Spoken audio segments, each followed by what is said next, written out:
I stared at my phone screen, my hands trembling as I refreshed the banking app again. And again. The balance remained the same, 742.16. 4 years of savings, $50,000, gone. Just gone. My name is Prudence, and this was the moment my world cracked open. There has to be a mistake, I whispered to myself, already dialing the bank's number. The representative's voice was sympathetic but firm. The withdrawal was authorized yesterday at 2:47 p.m. using your account credentials, ma'am. Yesterday. While I was at work, designing other people's dream homes, someone had emptied my IVF fund. My last chance at becoming a mother. I knew. Deep down, I already knew. The drive to my parents' house was a blur. Their Mercedes sat in the driveway, gleaming like always. Through the window, I could see Mum's perfectly coiffed hair as she moved around the kitchen. Everything normal. Everything fine. I didn't bother knocking. "Oh, Prudence, honey!" Mum startled, nearly dropping her wine glass. "We weren't expecting. Where's my money?" My voice was steadier than I felt. Dad appeared from his study, reading glasses perched on his nose. "Ah, we wondered when you'd notice." The casualness of it knocked the wind from my lungs. "You wondered?" "Now, darling." Mum set down her glass, using that patronizing tone I'd grown to hate. "We knew you'd be upset, but Eric needed the capital for his new venture. It's a revolutionary wellness tech fusion concept. You stole my IVF money for another of Eric's schemes?" The words tasted like acid. "Borrowed," Dad corrected, not looking up from his phone. "Once the Series A funding comes through. I've been saving for 4 years." My voice cracked. "Through 3 miscarriages, working overtime, selling everything I owned." "Oh, please," Mom rolled her eyes. "You're being dramatic. You can always save up again.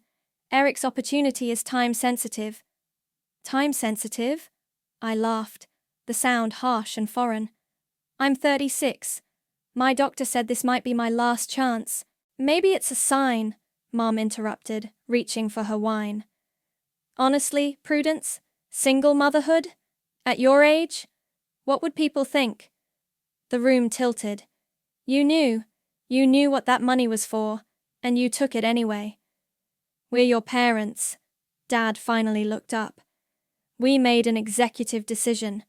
Eric's venture will benefit the whole family." "The whole family?"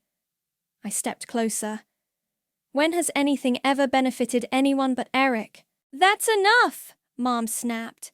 "This attitude is exactly why we didn't discuss it with you first. You're being selfish. Eric is building something important. And I'm building nothing, right? Just like always." The truth of it hit me fresh.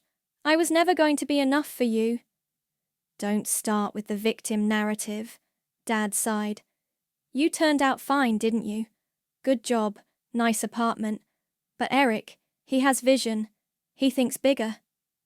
Bigger than my child. My one chance at—" "Stop being melodramatic," Mum cut in. "If you'd found a husband instead of focusing on your little house drawings, you wouldn't need science to have a baby." I stood there, something fundamental shifting inside me. 20 years of therapy had taught me to see them clearly. But this was new territory. "I want my money back. Now." "Don't be ridiculous," Dad dismissed. "It's already invested, and frankly, your brother's future is more concrete than your biological experiments." I turned to leave, my mother's voice following me. "Really, Prudence, you're making such a scene. Family helps family." The door slammed behind me. I made it to my car before the tears came, hot and angry.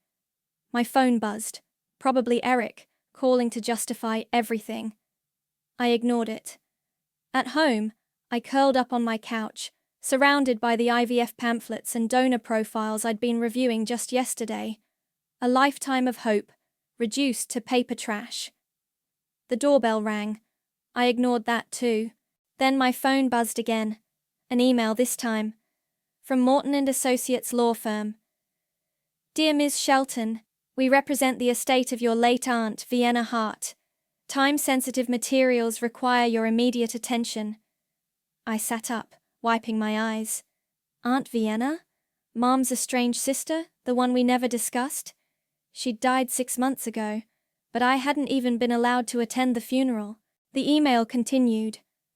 Please contact our office to schedule a meeting regarding your inheritance and accompanying instructions. Your aunt was most insistent about timing and discretion. I read it 3 times. Then, slowly, I stood up and walked to my bedroom mirror. The woman staring back had red eyes and tear-stained cheeks, but something else too. Something hard and bright and dangerous. My phone buzzed again. Mom calling now. I declined it, opened my laptop, and typed a response to the law firm. I'm available tomorrow morning, first appointment possible. Then I blocked my family's numbers, one by one.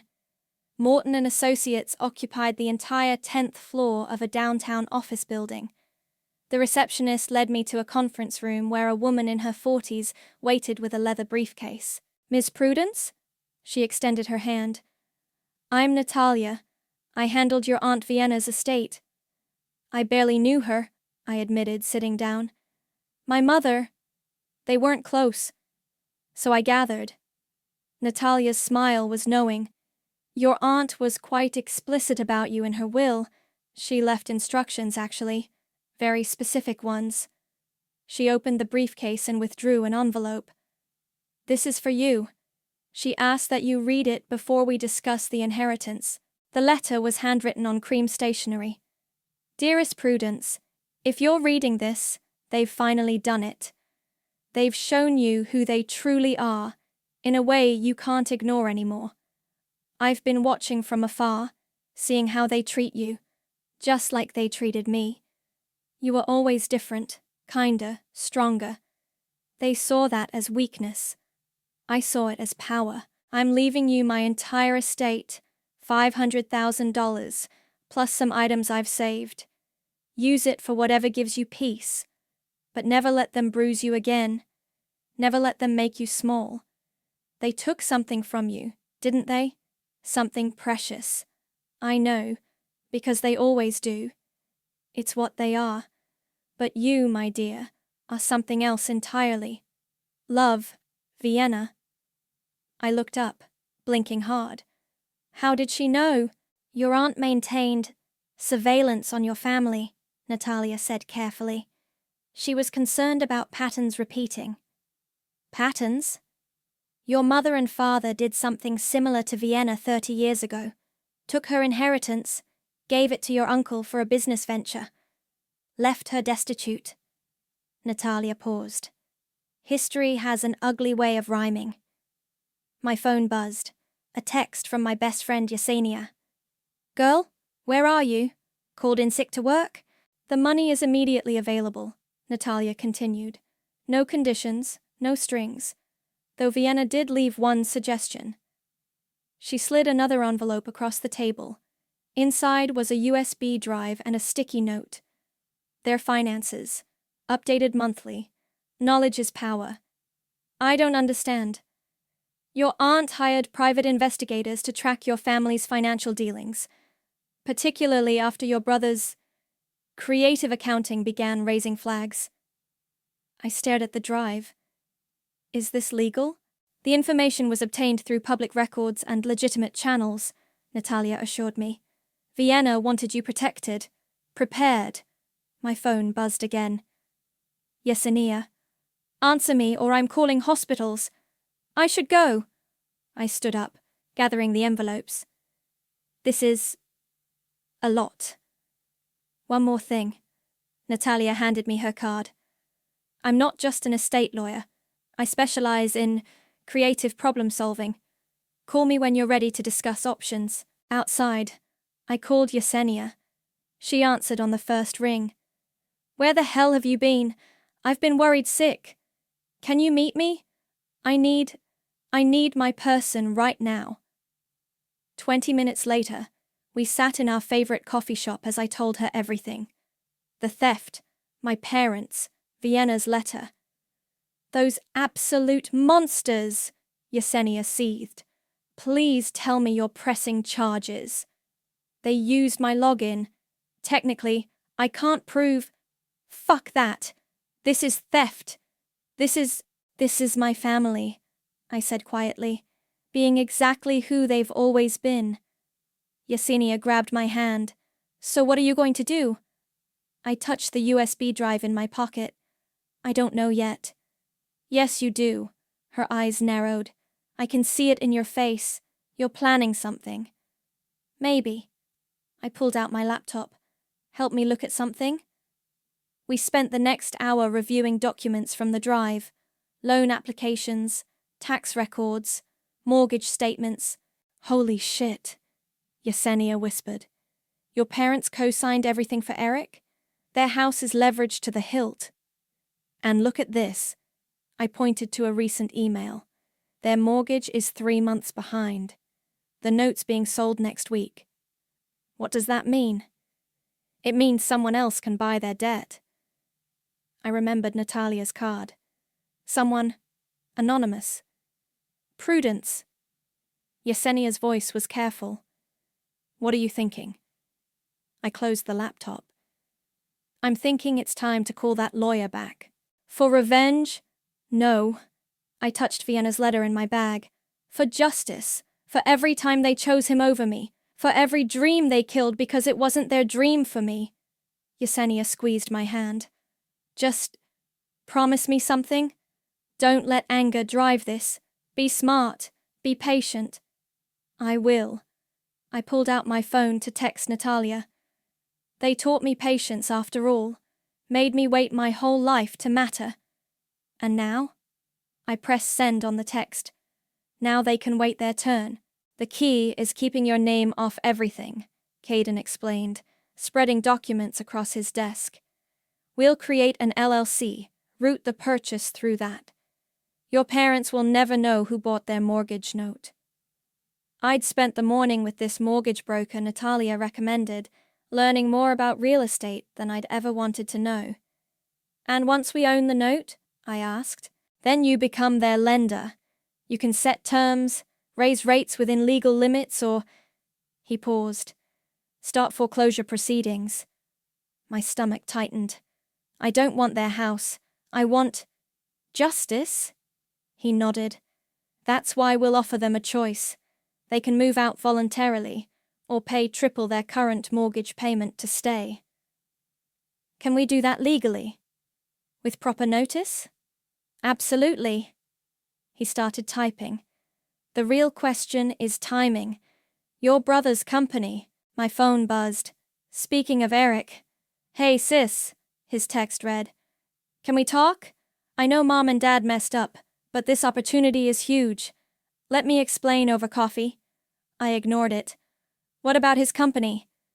Caden's expression turned serious. You might want to see this. He turned his monitor toward me, showing a federal business registry. Your brother applied for 3 separate COVID relief loans under slightly different company names. That's fraud. Of course he did. I wasn't even surprised anymore. Does anyone else know? Not yet. But these investigations move fast once they start, and when they do, he gestured at the mortgage documents. Your parents won't be able to help him, or themselves. Another text from Eric. Come on, Prue. Don't be like this. Family first, remember? Family first. How many times had they used those words like a weapon? How quickly can we move on the mortgage? I asked. The note goes to market next week. I've already prepared our bid. Caden hesitated. Are you sure about this? Once we start, I'm sure. I pulled out Vienna's letter, now worn from rereading. Someone once told me never to let them bruise me again. My phone rang. Mom this time. I declined the call. There's something else you should know, Caden said quietly. I have contacts in the startup world. Your brother's wellness tech fusion company. It's already failing. Investors are pulling out. What? But they just got my money. And it's probably gone. These ventures burn cash fast. He pulled up another screen. See these expense reports, private jets, luxury hotels, team building at high-end restaurants. I felt sick. My IVF fund burned on Eric's parties and private flights. My phone buzzed again. A group text from Mum. Family dinner tonight. Non-negotiable. We need to discuss Eric's exciting news. Exciting news? I opened my laptop and checked his company's social media. There it was. A post announcing their upcoming IPO and revolutionary market position. He's lying, I whispered. He's still pretending everything's fine. That's securities fraud if he's soliciting investments, Caden noted. You could report him. No. I closed the laptop. Let him dig his own grave. You're not warning your parents? I thought of my mother's wine glass, my father's dismissive tone. They never warned me about anything. Walking home, I passed the grocery store and froze.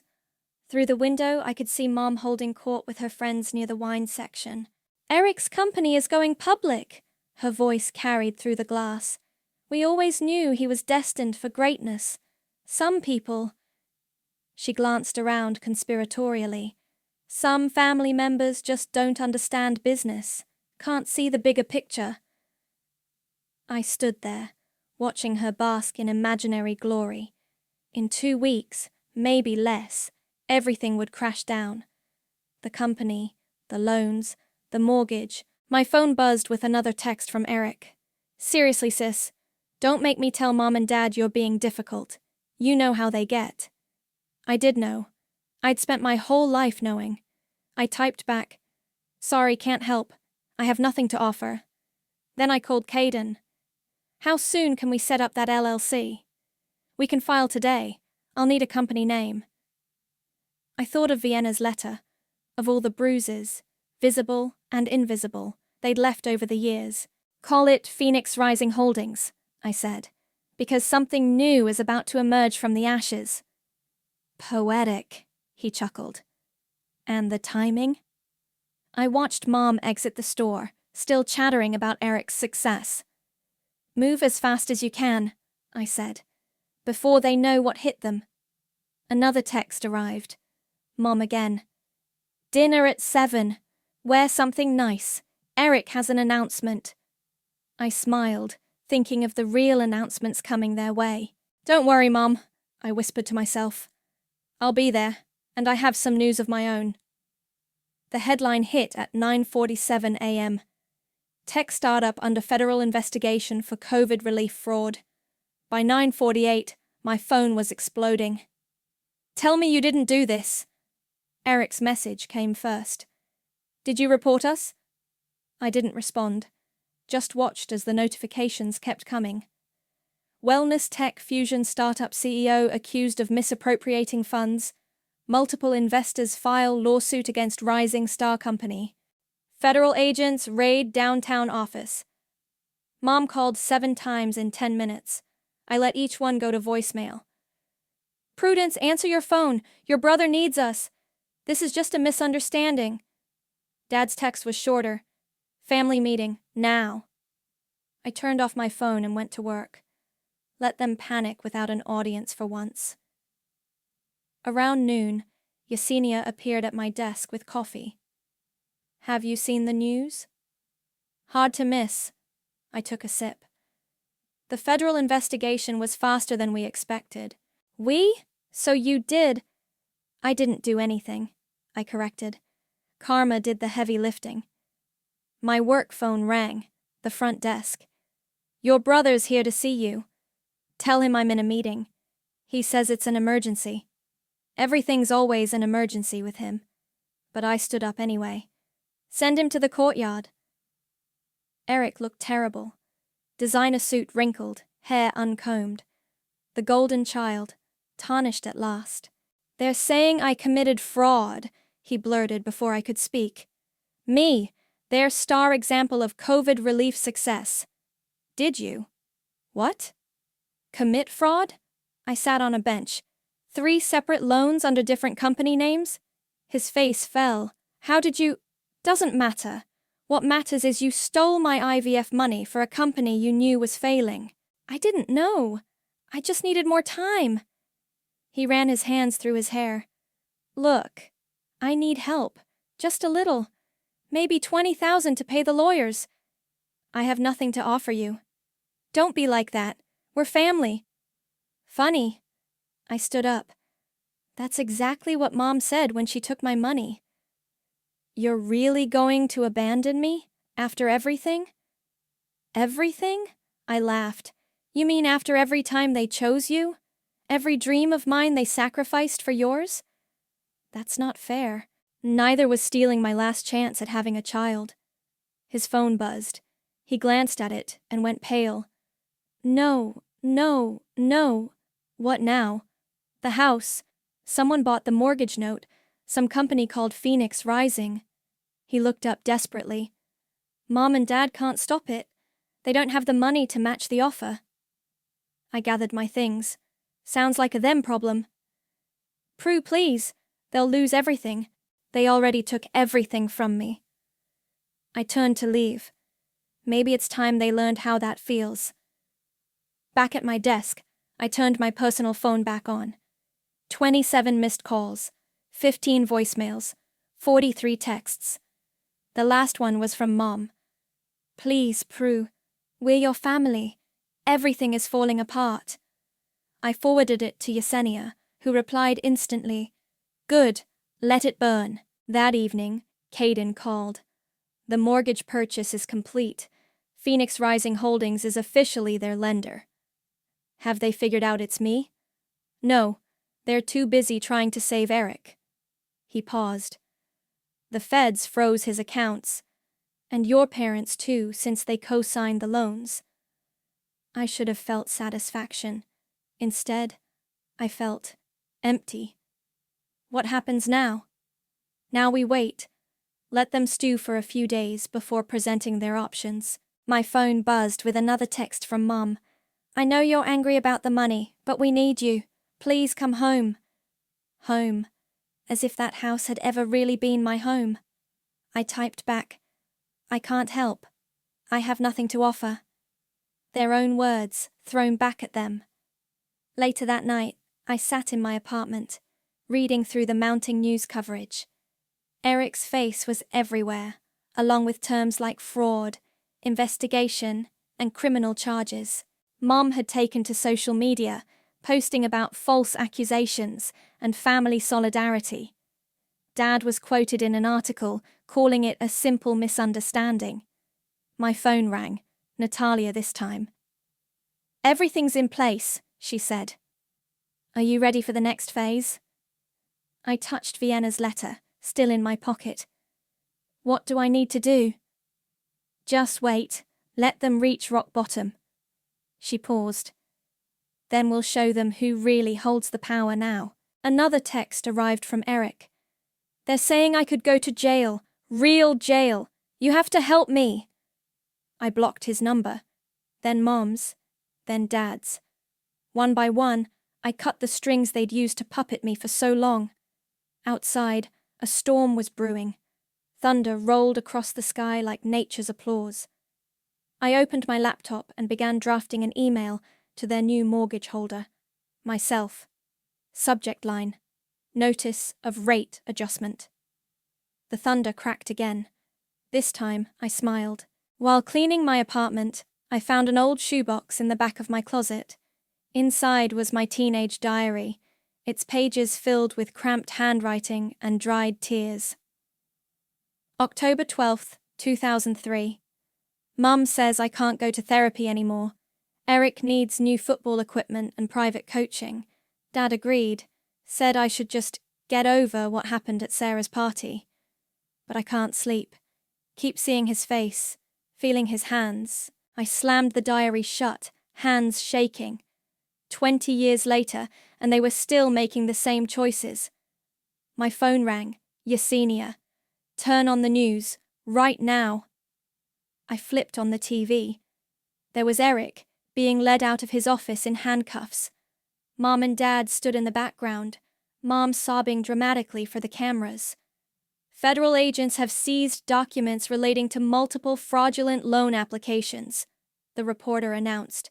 Sources say the amount could exceed $2 million. $2 million, I whispered. But he only took $50,000 from me. Keep watching. The camera panned to Dad, who was pushing through reporters. My son is innocent. This is a witch hunt against innovative business practices. Innovative. Like the time he called my architecture dreams impractical fantasies. Another memory surfaced. Me at 18, clutching my acceptance letter to architecture school. Mom's dismissive wave. Eric needs the college fund more. He's going into business. My phone buzzed. An unknown number. I answered warily. Ms. Prudence. A reporter's voice. We're doing a story on your brother's arrest. Would you care to comment? No comment. I hung up. Yesenia was still on the other line. You okay? Found my old diary, I said.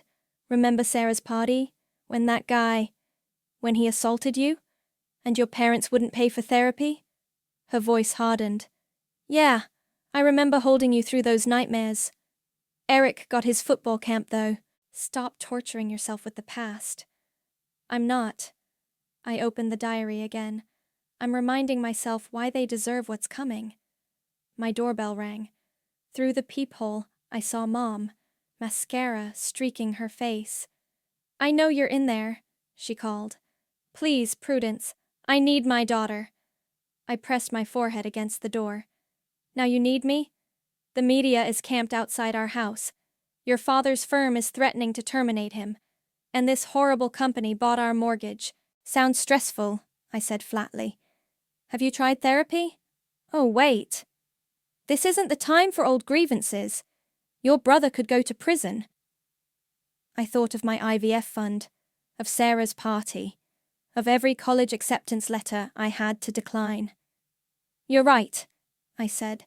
This isn't about old grievances. It's about consequences. What's that supposed to mean? I opened the door. Mom rushed in, already reaching for me, but I stepped back. Would you like some wine? I asked pleasantly. You always offered me wine instead of help. Prudence, please. Or we could talk about innovative business practices, Dad's favorite topic.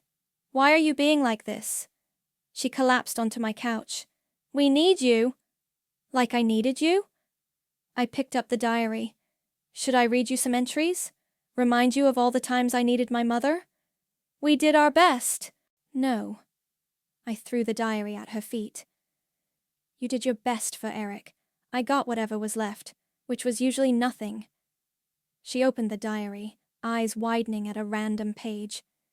This is ancient history. Is it? Because last month you stole my IVF money for him. Seems pretty current to me. We didn't steal. Save it. I walked to the door. You can stay here tonight. The couch is comfortable. I know because I slept on one for years after college, since my fund went to Eric's MBA. Where are you going? To meet my lawyer. I grabbed my keys. About that horrible company that bought your mortgage. You know something about that? She sat up straighter. I know lots of things, Mom. I opened the door. And soon, you will too. Her voice followed me into the hallway. We're still your family. I turned back one last time. No, you're just the people who gave birth to me. Family would have protected me, supported me, chosen me just once. What do you want from us? Nothing. I smiled sadly. Not anymore. As I walked to my car, my phone buzzed with a text from Natalia. Ready to serve the papers? I looked up at my apartment window, where I could see Mom frantically making calls.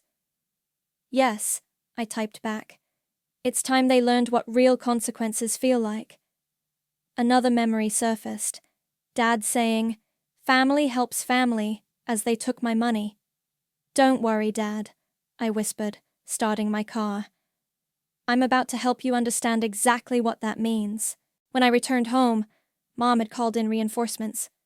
Dad sat in my armchair, looking older than I'd ever seen him. Eric paced by the window, still in his rumpled suit. "Family meeting," Mom announced, as if this were her house, as if she had any power here. Perfect timing. I set my laptop on the coffee table. I have a presentation prepared. "A presentation?" Eric scoffed. "Prue, I'm facing jail time. This isn't some architecture pitch. Sit down." My voice could have frozen fire. "All of you." Maybe it was my tone. Maybe it was desperation. But for the first time in my life, they listened. "Wine?" I offered sweetly, pouring Mom a glass. "You always said everything's better with wine." "Prudence," Dad started, "if this is about the money—" "Oh, it's about so much more." I opened my laptop. "But let's start there." The first slide appeared, a bank statement showing my $50,000 withdrawal. "This is what you took from me, my last chance at having a child." "We've apologized," Mom began. "No." I clicked to the next slide. "You haven't." Security footage appeared, Mom and Dad at my bank, using my login information. "How did you get this?" Dad demanded. "I have friends at the bank." Next slide. "Just like I have friends at the mortgage company." Their faces went pale as their mortgage details filled the screen. "Phoenix Rising Holdings," I read aloud. "Interesting name, isn't it?" Eric stopped pacing. "What did you do?" "The same thing you did." Another click. "I made a business decision." The next slide showed their new mortgage terms. Triple the previous payment. "This is impossible," Dad whispered. "You couldn't afford—" "Actually, I could, thanks to Aunt Vienna." Mom's wine glass crashed to the floor. "Vienna? She's dead." "Yes, and she left me everything." I turned to face her. "She knew what you were, what you'd do to me, because you did it to her first." "That was different," Mom started. "Was it?" Next slide. Old newspaper clippings about Vienna's disinheritance. "Seems pretty familiar to me." "You have to stop this," Eric pleaded. "I'm facing prison. Dad might lose his job." "Should have thought of that before committing fraud." I pulled up his loan applications. 3 different companies, Eric? Really? I was desperate. Like I was desperate for therapy after Sarah's party. The words shot out before I could stop them. Or desperate to go to college. Or desperate to have a child. Silence fell. Heavy, suffocating silence. "What do you want?" Dad finally asked. "What I've always wanted." I stood up. "For you to see me. To choose me. Just once." "We see you now," Mom whispered. "No, you see your consequences." I closed the laptop. "You have 2 choices. Vacate the house within 30 days or pay triple the mortgage to my company." "Your company?" Eric's eyes widened. "Phoenix Rising? It's you?" "Poetic, isn't it? Rising from the ashes of everything you burned." Dad stood up, face red. "You can't do this to your own family." "Family?" I laughed. "You keep using that word. I don't think it means what you think it means." "We made mistakes," Mom sobbed. "But we loved you." "No. You loved what I could give you. My college fund, my savings, my dreams, all sacrificed on the altar of Eric's potential. I'll pay you back," Eric promised desperately. "Once this legal thing blows over." "It won't blow over." I pulled out my phone, showing them the latest news alert. "The FBI found offshore accounts. You're looking at serious time." The color drained from his face. "So what's it going to be?" I asked. "Move out? Or pay up?" Mom threw her wine glass. It shattered against the wall, red liquid running like blood. "You vindictive little—" "Choose your next words carefully," I cut in. "I'm not that powerless little girl anymore." Dad grabbed Mom's arm. "We're leaving. But this isn't over." "Actually, it is." I opened my door. You have 30 days to decide. After that, I start foreclosure proceedings. You've ruined everything, Eric shouted as they left. I caught his arm. No, dear brother. You did that all by yourself. The door slammed behind them. I waited until their footsteps faded before sinking to the floor, shaking. My phone buzzed. Yesenia. Did you do it? It's done, I typed back. But this feels like just the beginning. Through my window, I watched them huddle by their car, gesturing wildly. Mom was crying. Dad was on his phone. Eric looked broken. This is only chapter 1, I whispered to my empty apartment. The wine stain on my wall dripped slowly downward, marking the seconds of their unraveling. 29 days. That's how long it took them to break. I was at work when Natalia called. They're at my office, all 3 of them. What do they want? To negotiate. She paused. They're desperate. Your father lost his job yesterday. I checked my watch. I'll be there in 20 minutes.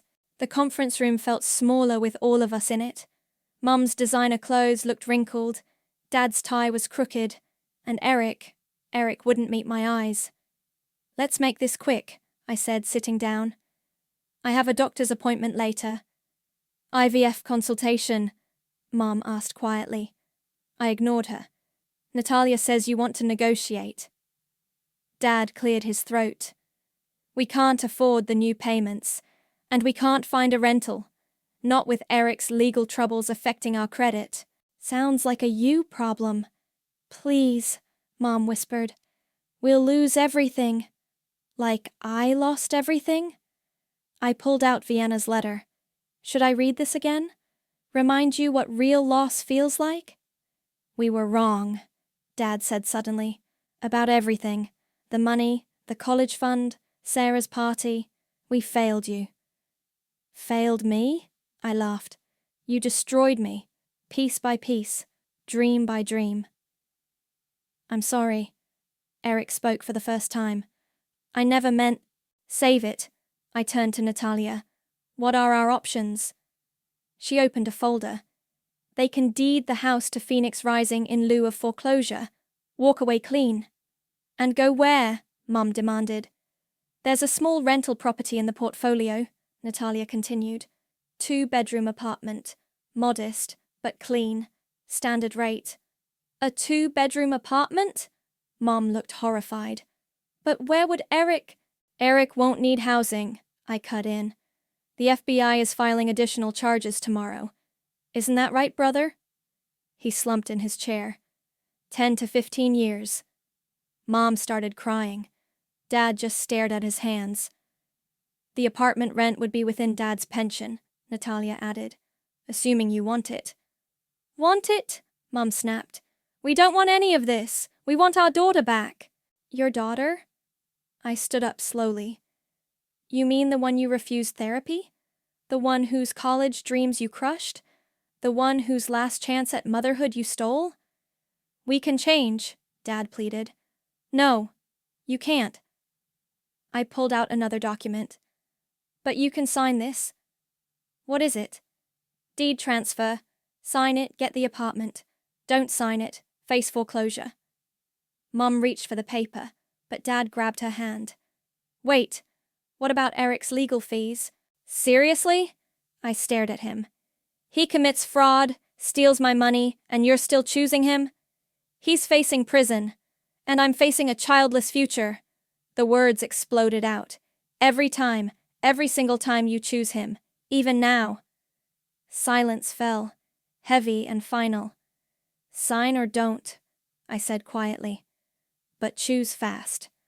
The FBI wants to question you both tomorrow about your knowledge of Eric's fraud. What? Mom went pale. But we didn't know. Really? I pulled out more papers. Because these bank records show you helped him set up those fake companies. Dad's hand shook as he reached for the deed. We'll sign. No!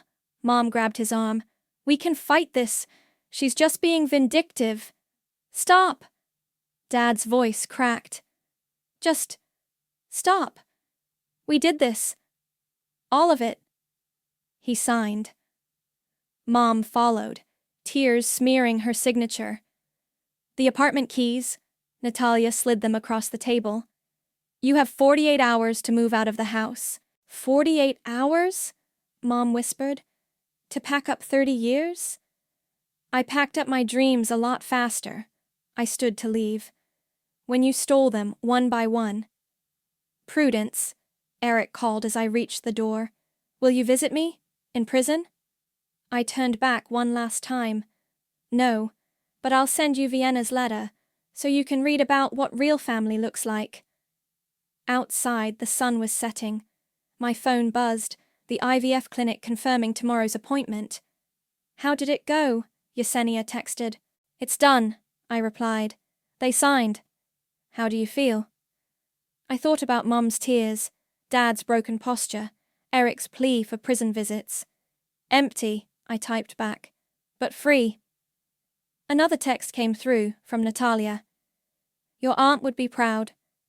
I touched the letter in my pocket, feeling its worn edges. Then I deleted my family's contact information, one by one. Tomorrow, I'd start IVF. Tomorrow, I'd begin building my own family, one founded on love, not manipulation. But tonight, I'd let myself feel the weight of everything that had led to this moment. Goodbye, I whispered to no one in particular. Then I drove home to my quiet apartment, where no one could hurt me anymore. The doorbell rang as I was finishing my morning coffee. A courier stood outside with a large cardboard box. Delivery from Morton and Associates, he said, handing me a clipboard to sign.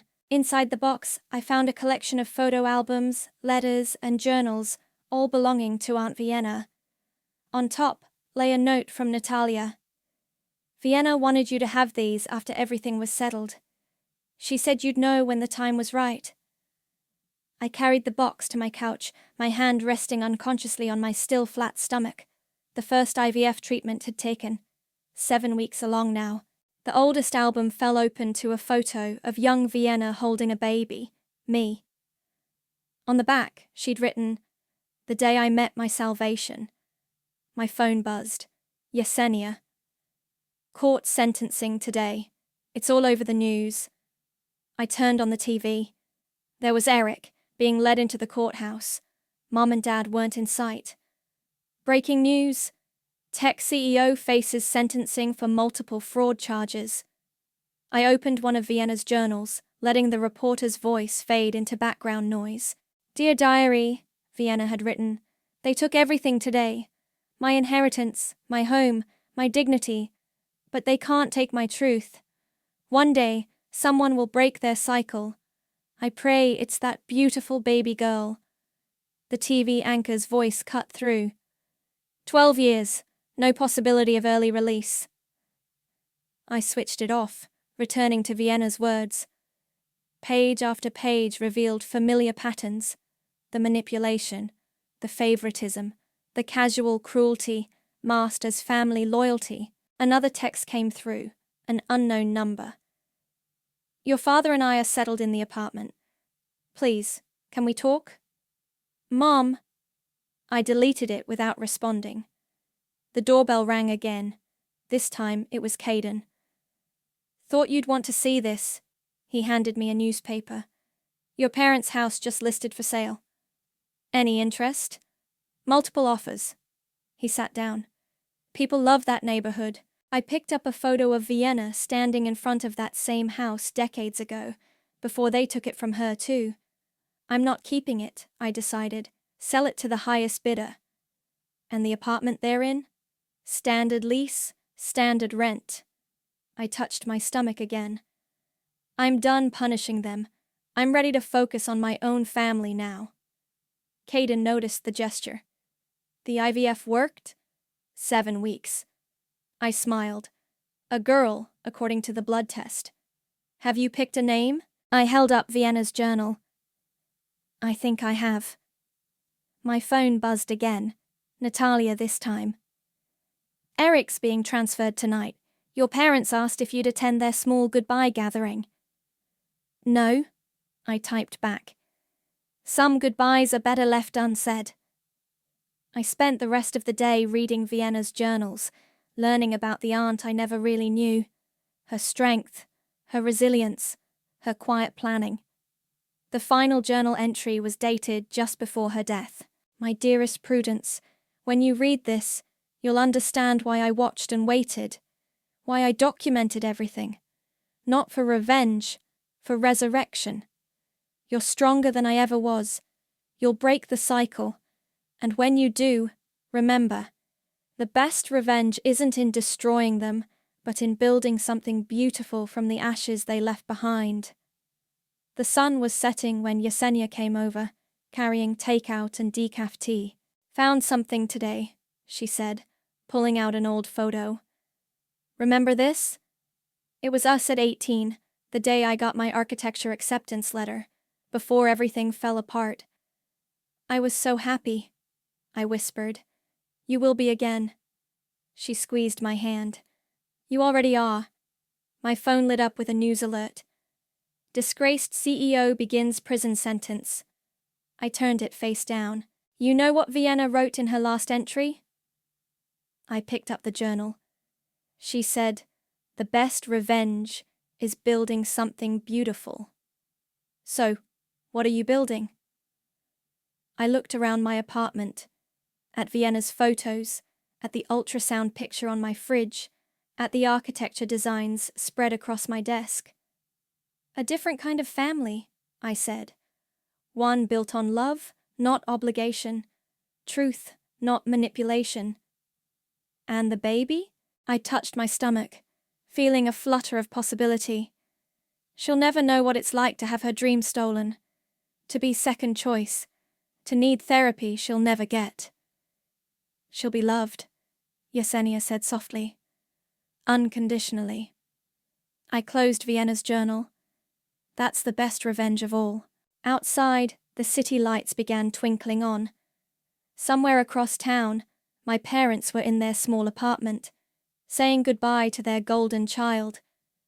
But here, in this space, surrounded by Vienna's truth and my own growing strength, I was finally, completely free. Not from anger or pain. Those would take time to heal. But from the weight of being the daughter they never wanted. I was becoming the mother I always needed instead. And that was the most beautiful revenge of all.